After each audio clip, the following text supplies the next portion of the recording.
오늘 우리는 성막 시리즈의 한 부분으로 성경 전체에서 가장 신비롭고 거룩한 물건 중 하나인 언약궤와 속죄소에 대해 나누고자 합니다.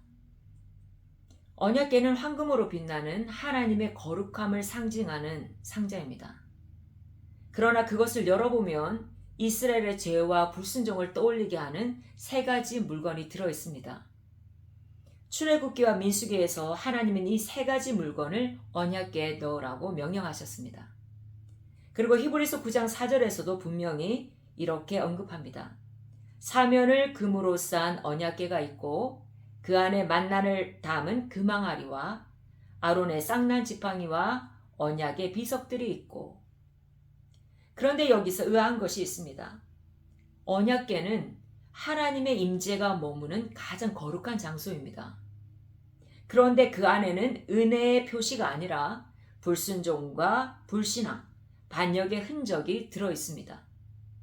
왜 하나님께서는 이 부끄러운 죄의 흔적들을 가장 거룩한 지성소, 바로 언약궤 한가운데에 두셨을까요? 그 이유는 백성들이 자신의 잘못을 잊지 않도록 함과 동시에 그 모든 죄를 덮으시는 하나님의 은혜가 얼마나 큰지를 보여주고자 하셨기 때문입니다. 그렇다면 이제 이 언약궤 안에 있는 각각의 물건이 무엇을 의미하는지 자세히 살펴보도록 하겠습니다. 첫째, 돌판. 이것은 하나님의 말씀을 지키지 않은 죄를 상징합니다. 모세가 시내산에서 하나님의 손으로 새겨진 십계명을 받았을 때 아래에서 기다리던 백성들은 참지 못하고 금송아지를 만들어 우상을 숭배했습니다. 그들은 보이지 않는 하나님보다 눈앞에 보이는 우상을 선택했습니다. 분노한 모세는 산 아래에서 돌판을 깨뜨렸습니다. 이미 법이 손에 들어오기 전부터 하나님의 명령을 깨뜨린 겁니다. 하지만 하나님은 모세에게 새 돌판을 주시며 이렇게 말씀하셨습니다. 내가 내게 줄 증거판을 궤 속에 둘지며.